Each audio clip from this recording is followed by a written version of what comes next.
his nemesis in the Travers Stakes at Saratoga. Alydar in August is better, stronger, tougher than I ever saw him. We go into the race, I could not have been more confident. There was reason for confidence in the Alydar camp. Cauthen was injured, and LAFFIT PINCAY was riding Affirmed in his place. The change in jockeys created a new element of tension to the rivalry. And they're off. For the lead. Shake, shake, shake on the inside, nasty and bold. Now Affirmed is on the outside with Alydar. Cordero was riding a horse named Shake, Shake, Shake, who had no shot in the world, but he was trying to help his friend Velasquez. On the outside, Affirmed is second, going under good restraint.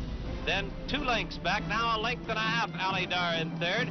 Shake, Shake, Shake was carrying Affirmed out. By the time we got to the half of my pole, LAFFIT is, I would say, about the middle of the track. Alydar is along the rail, and he's moving up along the rail. Down the backstretch, Alydar will force the issue with Affirmed on the outside. PINCAY looks back, sees him coming, drops Affirmed right in front of Alydar. Comes this close to destroying the 2 greatest stars that racing has seen in a long time. Alydar suddenly has dropped back, very suddenly, and appears to be out of the race. It was a desperate, dangerous move that PINCAY made. It was a move made by a man in panic. He had gotten the opportunity to ride this horse, and he damn near blew it.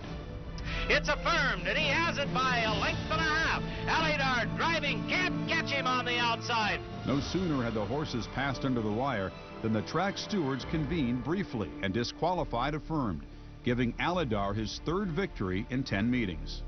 PINCAY made that decision just like that. He wasn't thinking about the horses or the game. He was thinking about PINCAY. I can never forget that.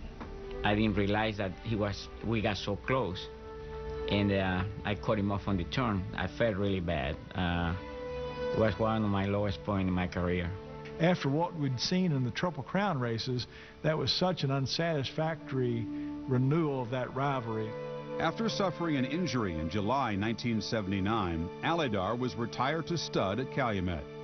Affirmed lost his last 2 races of 1978, and then his first 2 as a 4-year-old. Critics were quick to wonder whether it was the horse or its rider that had lost the winning touch. Steve Cauthen went on an unimaginable losing streak, went out to California and could not buy a winner.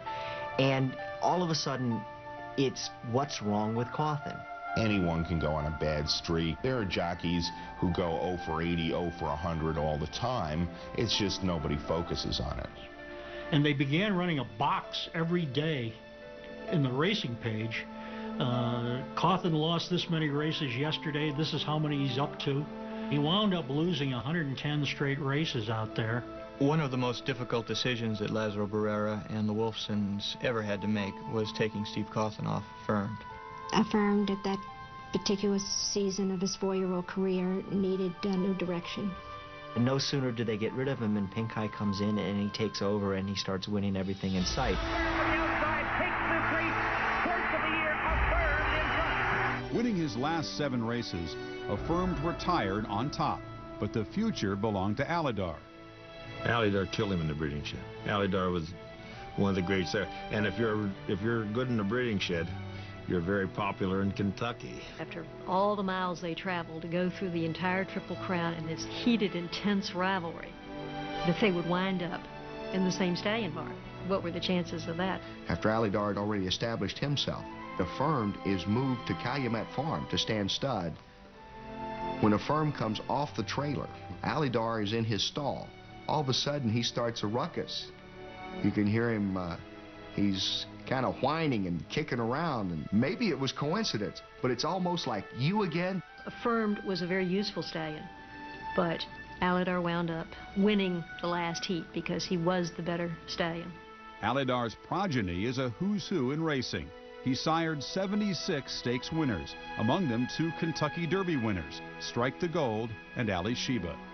I've always been amused by the fact that there are some die-hard Alydar fans that think that Alydar got one up on Affirmed in the end because he had the better stud career. I always thought that horse racing was decided on the racetrack, and there was no question who was the better horse. It was then and will always be Affirmed. Represented the culmination of everything that was good about Calumet Farm. and everything it meant to racing as an American institution. After Lucille Markey's death in 1982, the reins of Calumet Farm were handed to J.T. Lundy, the husband of her granddaughter. J.T. Lundy, he had been named the man to run the farm, and he was happy and excited for that opportunity.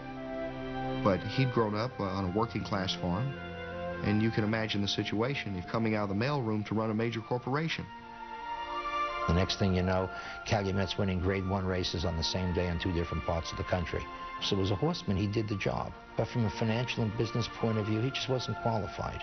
They spent money like water and bought stallions for too much money and just generally mismanaged the place. They started to take out bank loans, one right after the other, and used one loan to make the payments for another loan. They had in Alydar one of the most successful stallions in the world that was standing for between $150,000 and $200,000 per mare that he was bred to. And in the course of 8 or 9 years, the fortune is gone. On November 13th, 1990, Calumet's financial clock struck midnight. Well, I got a call, and it was one call of panic, and said, "Come quick, Alydar's hurt himself."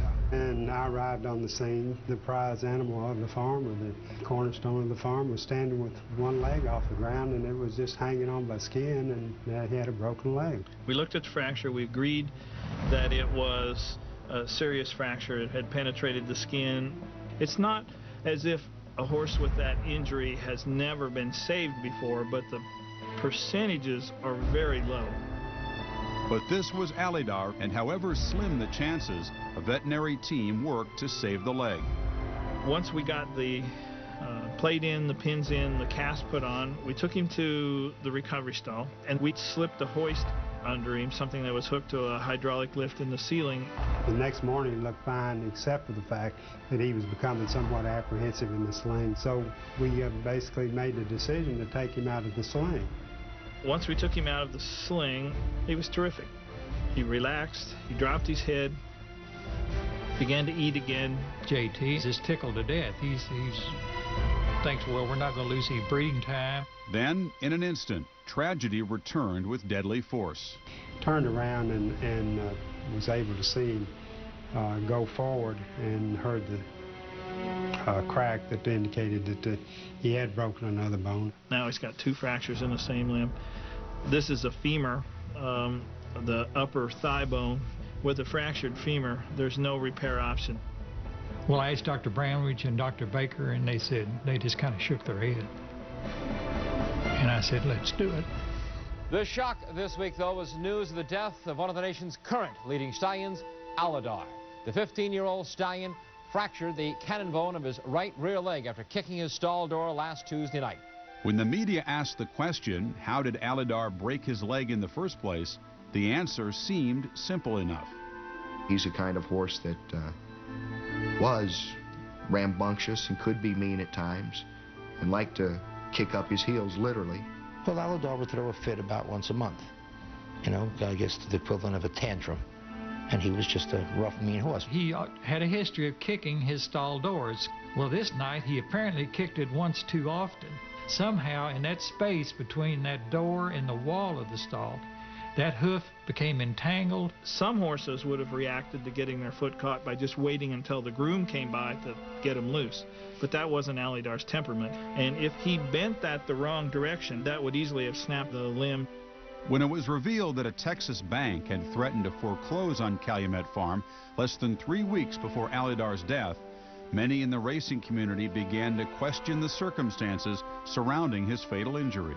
Alydar was the highest insured horse in the world when he had to be put down. A couple of years before Alydar's death, they kept on needing more and more cash, so they kept on selling seasons in Alydar out into the future and using the cash to operate on their daily basis. You borrow more money, you give away more breeding rights. You've overextended the horse to so much now that you can't get out. There's no way out. Insured for $36.5 million, Alydar in death paid off $20.5 million to the bank and provided $16 million to Calumet Farm. But the mismanagement continued.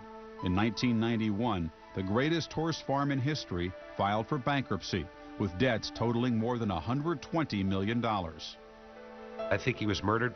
His insured value was probably about $30-some-odd million more than he was actually worth. And so there was going to be no more of his future sold, that there was no more cash to be flowing. It was done.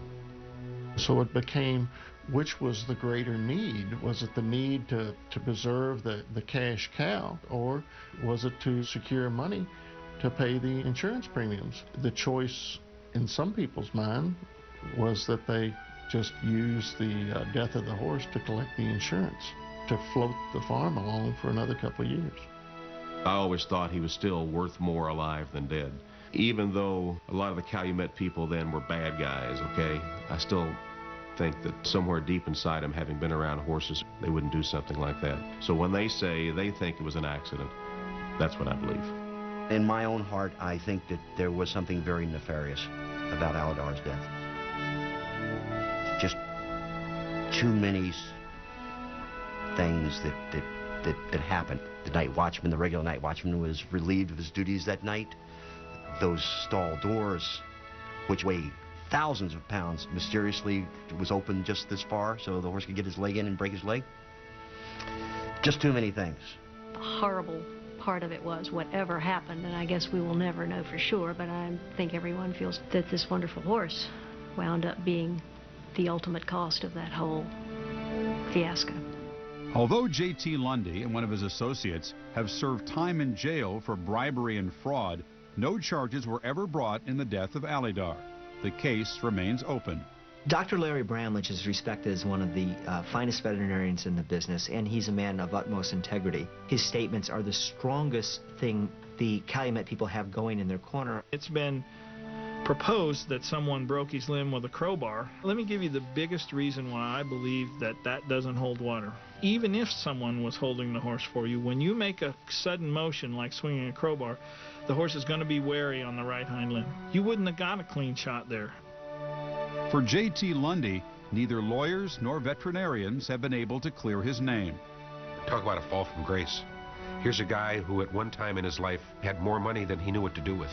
I was down in Florida. I drove over to Lundy's place, and I said, "How you doing?" He said, "Look at me. What do you think? How do you think I'm doing?"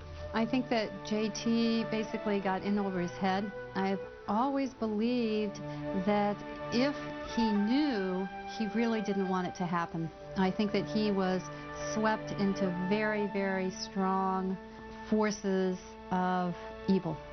If it was ever proven that the horse was killed for insurance purposes, it would be a very dark day for our business.